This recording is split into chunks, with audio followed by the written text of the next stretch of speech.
Hello everyone! This might be the most beautiful winter of my entire life.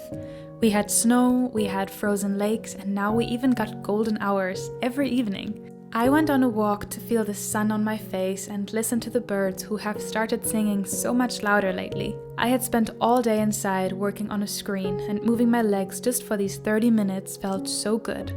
I have thought a lot about productivity this week and about how the search for it is hurting me and honestly dimming the joy in my life.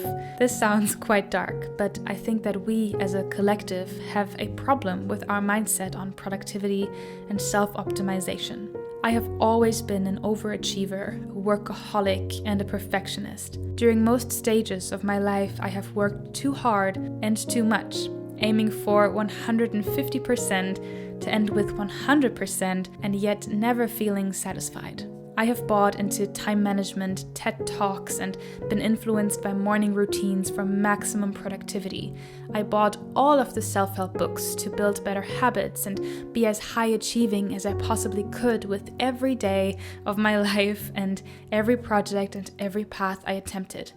There's nothing inherently wrong about all of this, but it adds up, and I think there's a point when too many healthy habits become unhealthy. I have often denied myself the joys of sleeping in, of taking naps, real rest, and even cut short my fun or social activities to preserve energy for more work. I always thought that that would ensure I could be successful. I was so scared of failing and falling behind, and that fear of being second place or not even on the podium at all was suffocating me. I was honestly drowning in sadness and shame and jealousy. To be honest, I sometimes still do, but now I can take much better care of myself. I have recently opened myself to the possibility of enoughness, having enough, being successful enough, productive enough, with all the time in the world and all the self-discipline I could have.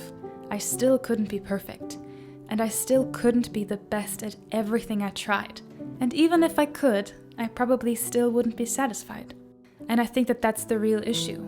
This perfectly optimized life and self is not achievable. Not because sticking to all these routines and practices is not possible, but because my perfectionist brain would never allow myself to feel truly content.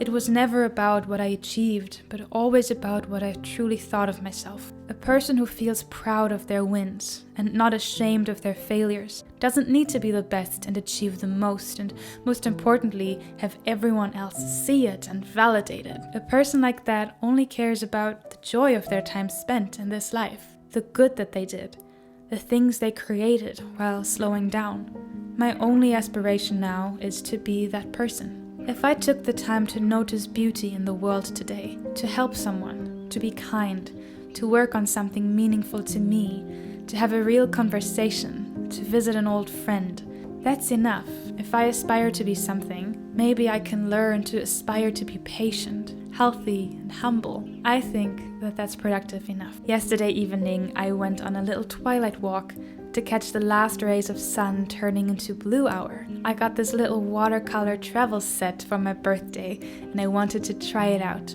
It was one of those days where everything felt off and pointless and wrong, and I felt like I was wasting time. I left the house much too late so that the beautiful light was gone so fast that I didn't get all the shots that I wanted to get. My hands were freezing while painting, and then I dropped my sketchbook and the watercolor was smeared all over the page. Then I came home feeling just so silly and frustrated that I wasted the light, and I returned with freezing fingers and a messy sketch and a mediocre video, and then I remembered everything I just wrote. What matters is not what I achieved. What truly matters is that I went on a walk in nature. I heard the ice singing on the frozen lake for the first time. I took the time to paint and to film and create something. That's what matters. Hello guys, there is a bit of a flower explosion going on around me because it's my birthday month, and I think I got like 6 bouquets of flowers from my family and friends throughout the last weeks, and they're just piling up, which I'm not complaining. I love flowers and it makes me so happy. I am currently at my mom's place for the weekend to mind the cats, which is so much fun because I was having a bath today and little Miss Mabel, she decided to, well, first of all, she slipped into the bathtub a little bit with her back paws, and then she ran away, and then not even 2 minutes later, she came back and she attempted to jump on top of the like the railing of the bathtub, and I kid you not, the entire cat fell into the water and was completely submerged with bath water. And then she had just a massive panic attack and tried to claw her way out and ran away. And then the hallway, the bathroom, the living room, the floor was completely covered in water.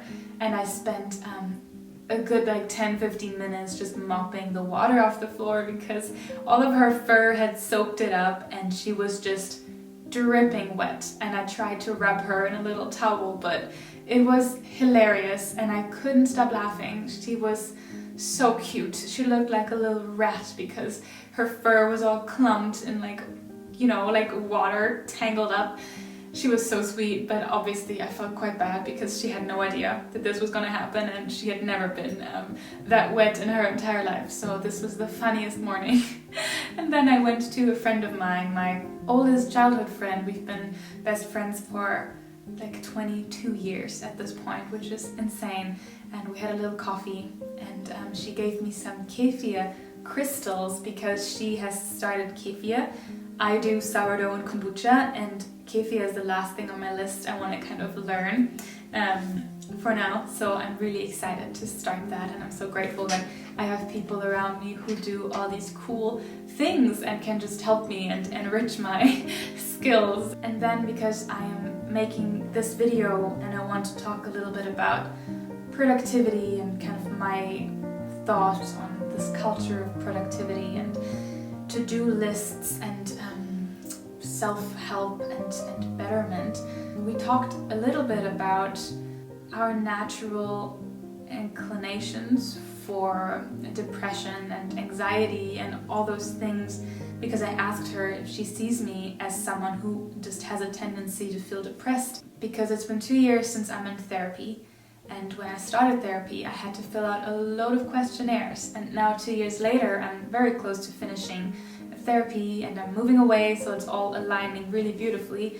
I took the same surveys and I have improved in so many areas of my life, and I am so proud of myself for taking the time and the care to get better, because I really was sick and I needed help, and I'm so grateful that I feel so much better and that I'm even able to do this and talk to a camera and put it on the internet and feel like myself a little bit more every month of my life. It's such a gift.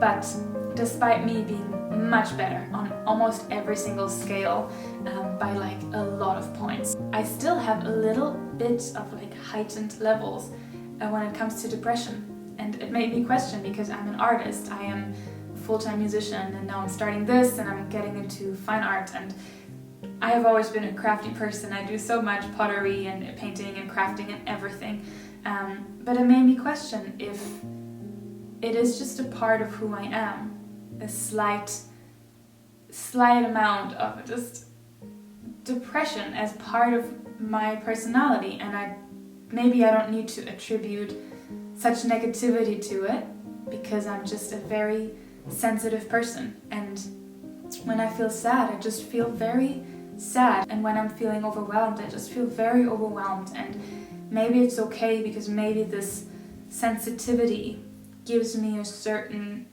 strength as well.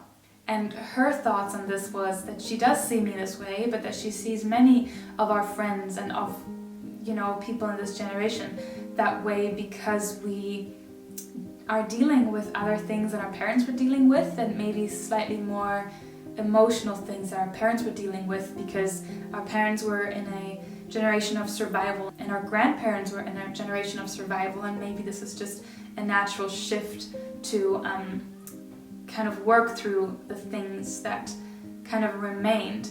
And an interesting thing that she said was that maybe being in the second generation of immigrants or the third generation of immigrants heightens a need, or a pressure for productivity and being very good all the time and succeeding, because my family arrived in Germany in the 60s and I'm the third generation of my family, and I studied, I have a bachelor's degree, I finished school and I did very well in school. Those are things that my mom didn't have the option to do. And I think this feeling, and I'm sure that adults gave it to their children very subconsciously, but a feeling of, I hope you can do better than me, and I hope you can succeed, and I did so much, and I sacrificed so much, and I worked so hard for you to have all these opportunities to succeed. Maybe this was just passed on to a lot of me and my friends, and for me personally,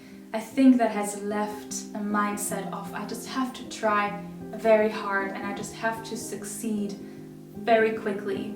And I don't just need to be good, I need to be just that little bit more than good. And I think that has turned me into a person that is constantly striving for perfection and working more and being more productive and optimizing every second of my life. And I'm trying to just be a bit more intentional. I'm trying to just be a bit slower and to breathe more and to just know that it's good enough.